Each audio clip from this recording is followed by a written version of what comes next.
a mouse farts in the wind. Fondle often. So the first tip, and this is going to be the only gear related tip that I can give, spend the most amount of money that you can on a decent tripod. The amount of people I see coming on my workshops with a tripod that is either really flimsy or has about 57 different knobs on it to turn the head. And of course, they're really struggling to get that tripod set up. Similarly, it's a very lightweight tripod. A mouse farts in the wind and the tripod blows over. I'm not saying go out and spend £300-400 on a tripod, absolutely not. At the very least, get comfortable with the operation of your existing tripod. But if you can, spend a little bit more and get a tripod that is actually going to suit the kit that you actually have. And then of course, get used to using it. The last thing you want is, as the light is beautiful like this and things are going on around you and the elements are coming together, you're struggling with your tripod. So only piece of gear advice in this 10 list, get yourself the best tripod that you can afford. Another tip is shoot more. What I'm not talking about here is when you're out with a camera on a landscape shoot or on a whatever type of photographer you are, and you just are trigger happy with the camera. That's not what I'm talking about here. What I'm talking about here is try to make taking images an integral part of your life. Now, I know we all lead very busy lives, and of course getting out with a camera can sometimes be difficult, especially if we're thinking, I really want to go out and do a landscape shoot in the morning or at sunset. I've got other things going on, I've got a full-time job. That's actually not what I'm talking about. What I'm talking about, shooting more on a daily basis, even if it's not the genre of photography you're really interested in. So for example, if you work in a city, take your camera to work with you, and even if you pop out for 15 minutes at lunchtime, just go and take some images. Take a look and see how the light is playing with the architecture, the shadows, even take some pictures of people. It's all about getting you more comfortable behind the camera, getting you more comfortable with the settings. And while we're talking about getting you comfortable with the camera, fondle your camera often. That's right, fondle your camera often. Basically what you're trying to do here is get yourself really comfortable with the physical settings, with the different options on your camera. So when you need to change from aperture priority to shutter priority, you need to put a bit of negative or positive exposure compensation, you need to change the metering mode or something else, you're not fumbling around trying to make this happen. Muscle memory. So while you're sitting down watching TV, for example, start playing with the settings on your camera. Get to know it intimately. Fondle it often. Take more images. Make photography an integral part of your week. Head out there a couple of times during your lunch break. Say if you're passing by a particular scene on a daily basis, look how the light is affecting that particular subject, and then take a couple of pictures of it. Take it in different settings on your camera. Maybe try some sort of intentional camera movement using a slow shutter speed while moving your camera around. Try it in black and white. Put a black and white film simulation on top of it. But shoot more often. Don't just wait till you're out in the landscape on that one shoot of the week or that one shoot of the month that you're getting out to, because you'll probably spend most of your time worrying about the settings on your camera. So take more pictures. So the next tip is get better at post-processing. Now, I know we all like to consider that our images are straight for the camera and everything was as we saw it, but just let's be honest, 9 times out of 10 it's not, and we will do some post-processing. I actually don't like to call it post-processing because to me that almost makes it sound like something that it's an afterthought. Quite often when I'm out in the field, I'm already starting to think about how I want to actually treat this image whenever I get it back to the office. And so rather than think of post-processing being this dirty little secret that everyone does but no one talks about, fully embrace it. And by fully embracing it, I think you need to become proficient in the tools that you're actually using. There's no point in becoming really proficient with using the camera and then just thrash sliders about in Lightroom or Photoshop because you don't know what you're doing. And of course, there's plenty of material out there on the internet. Jimmy McIntyre, if you've got any sort of things on Photoshop, then go and check out Jimmy McIntyre on YouTube. Absolutely fantastic.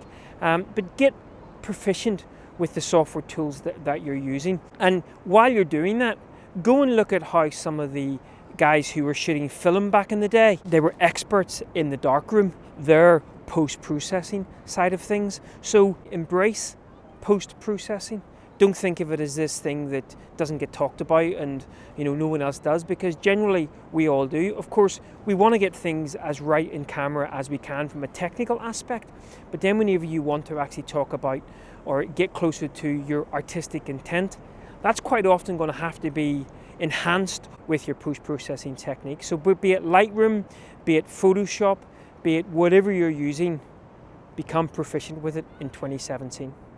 Try this year to get to know at least one area intimately. I think we can sometimes hop from location to location to location to location, and we do miss out, I believe, on really getting to know a place. Now, for me, landscape photography is all about the love of being outside. And of course, part of that love of being outside is really getting to know a particular location. So I'm actually sort of 2 or 3 locations. I obviously moved back here to Northern Ireland pretty much a year ago, in fact.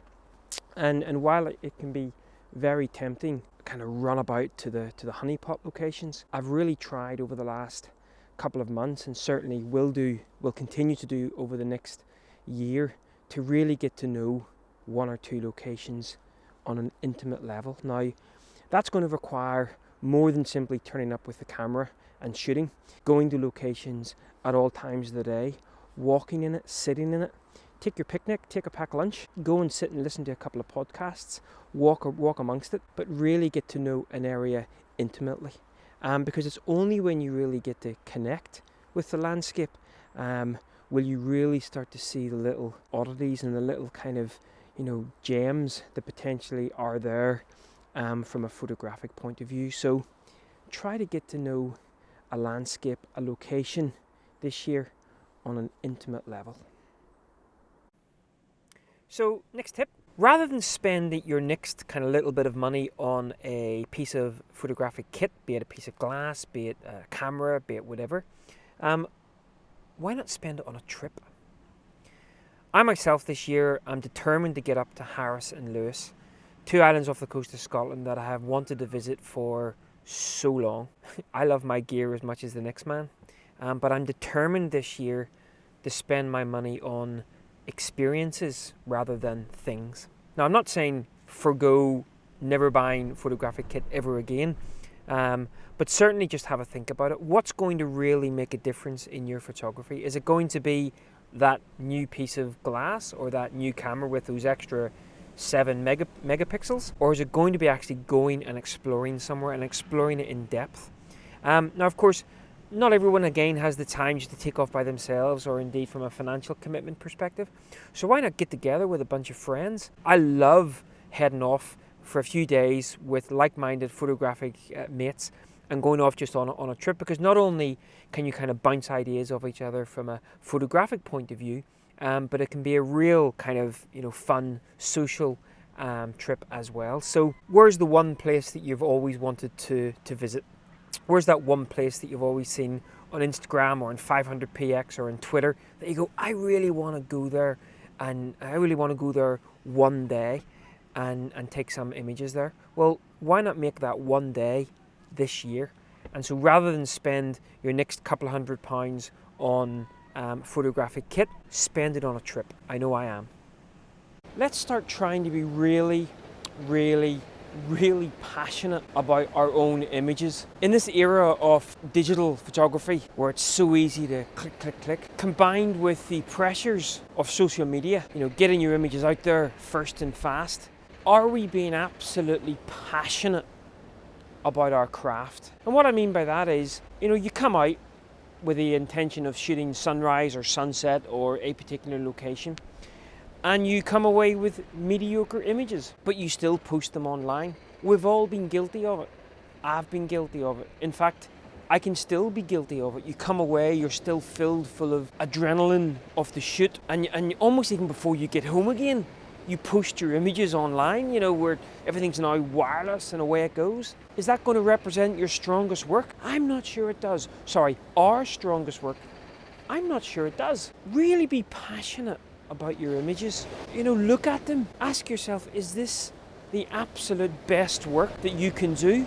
And only then consider publishing it. Only then consider putting your name to it. It's similar when we're actually out in the field. Again, when the conditions are starting to come together, especially if perhaps you haven't given yourself enough time to shoot, you're just rushing down. We can throw composition out the window just because the light is beautiful.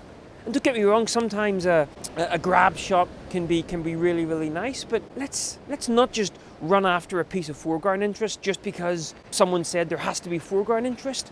Really be passionate and care about the images that we're creating. And that starts in the field when we're talking about composition, when we're talking about light, but especially so when it comes to sharing our work. Let's really put some passion back into those images that we're sharing. Let's make sure that it's only our best work. And okay, you might only get to post a couple of images a week, maybe even only a couple of images a month. Isn't it better to look back at the end of the year with a smaller portfolio, but of much better images? So come on guys, let's be passionate about our craft. So my next tip is actually something that I've spoken about a couple of times in regards to your photography.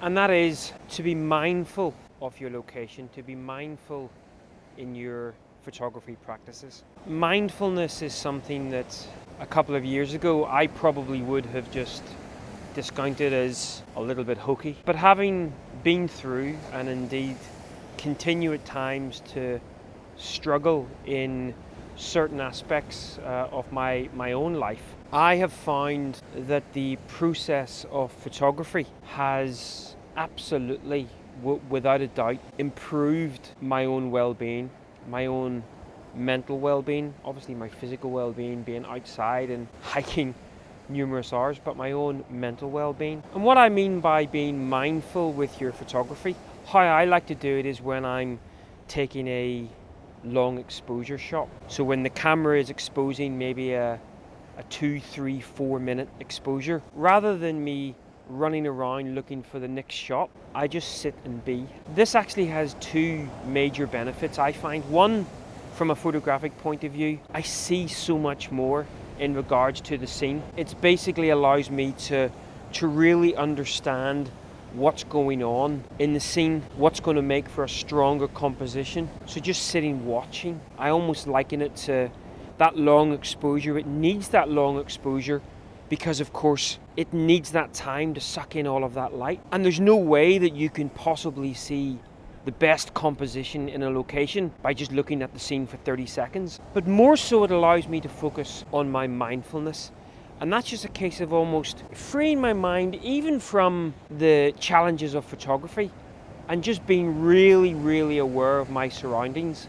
Being thankful that I have this opportunity. Not only this opportunity that this is my job and I get to do this on a daily basis, but simply the opportunity that I'm healthy enough and well enough to actually be physically sitting here and removing the pressures, the modern day pressures, especially that social media brings on photography. So you may not yourself agree in the whole concept of mindfulness. Personally speaking, I absolutely know that it's not only helping my photography, but it's dramatically helping my mind as well.